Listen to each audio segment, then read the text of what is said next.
Hey, True Believers, Englentine here with another few comic book reviews. Obviously, the main one's going to be The Power of X by Jonathan Hickman, and I did get railed for my review of House of X last week. Some agreed, some disagreed, and thought, well, you got to wait for the next issues. I can only review the issue that's in front of me.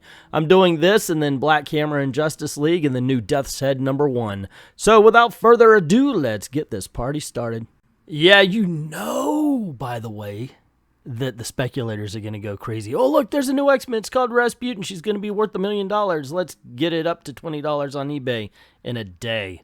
Yeah. So, anywho, this is about 4 different periods in the X-Men's future, and each are in the power of 10. So, you've got the first year, the 10th year, the 100th year, the 1000th year of mutant kind.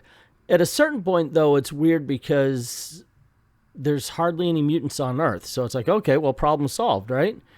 I was more interested in year 1 than I was in any of the other years. This one right here is we basically see the idea come to fruition for the X-Men in Charles Xavier's mind. Unfortunately, we do not spend a lot of time in this particular era. As a matter of fact, we spend most of our time in 100 and 1000. Those are where you're going to be for most of this. Even Rasputin, which of course we're told is a major part of the story, only lasts for a couple of pages. And after a while, I was like, yeah, okay. I became detached a little bit.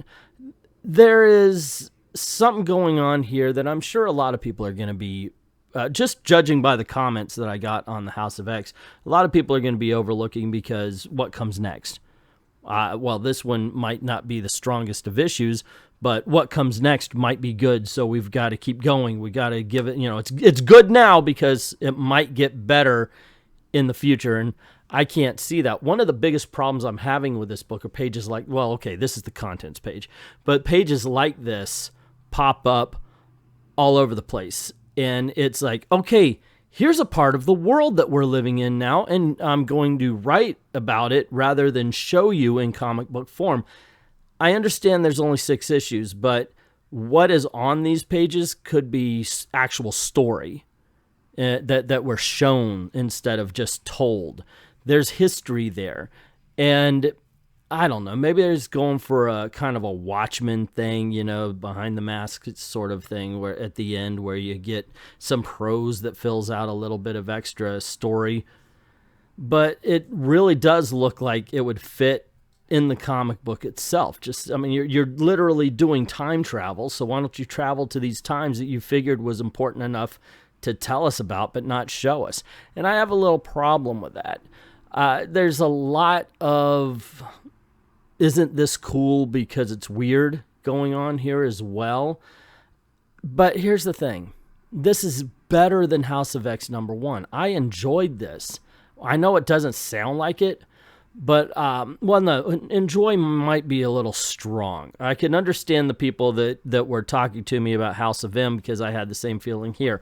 I didn't particularly enjoy it, but I was intrigued by it. Like, okay, where the hell are you going with this?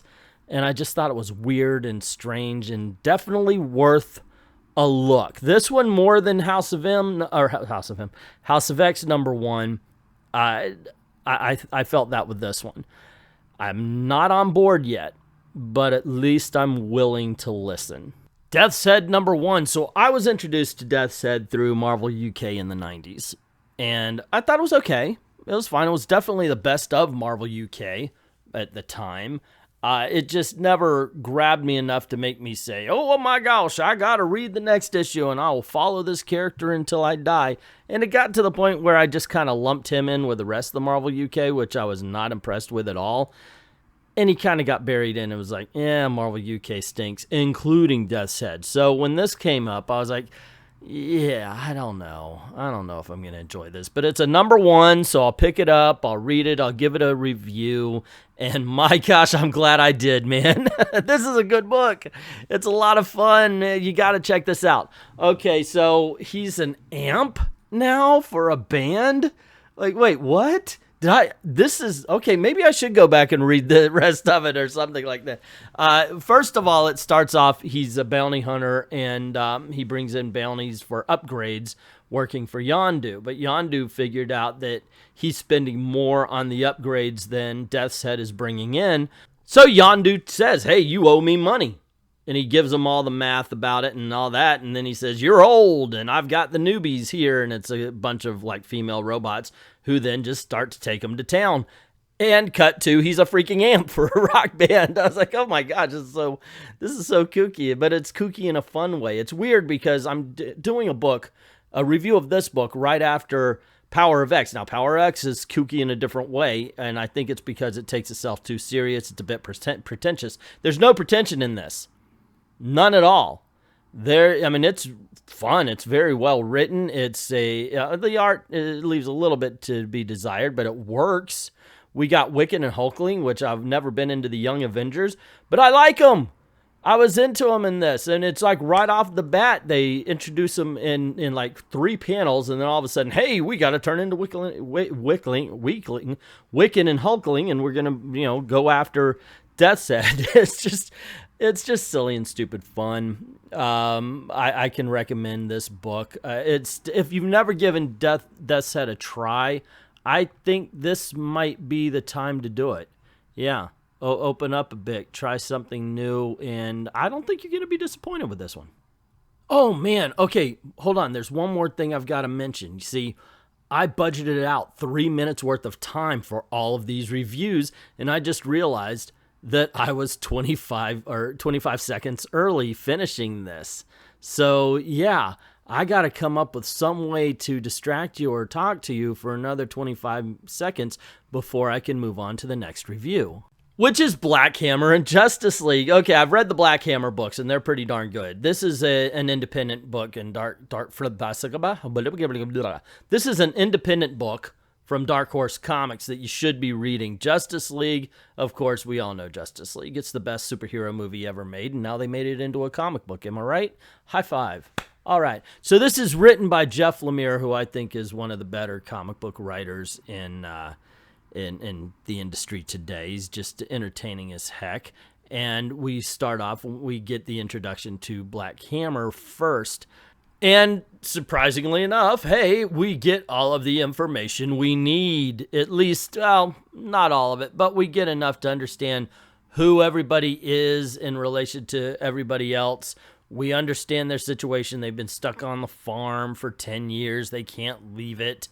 And they're friendly, but they still bicker as if they were people who were stuck in close quarters for a long, long time. And this is most definitely a character book.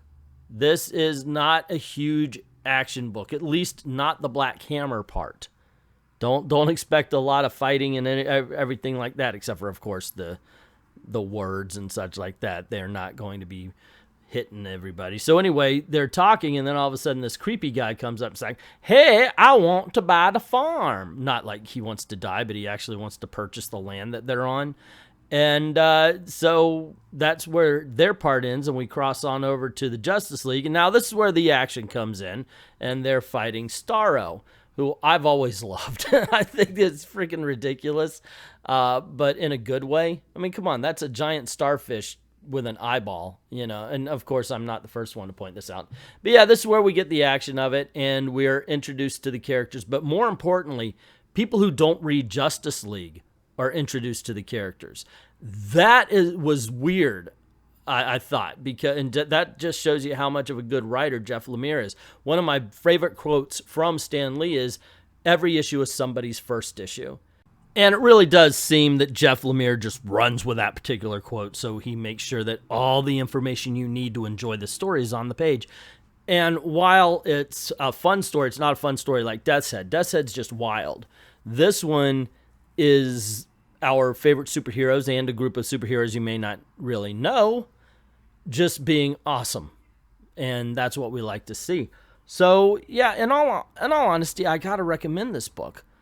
I'm having fun with it. I want to see where it goes. I like the Black Hammer characters. Of course, I like the Justice League. I'm a DC fan.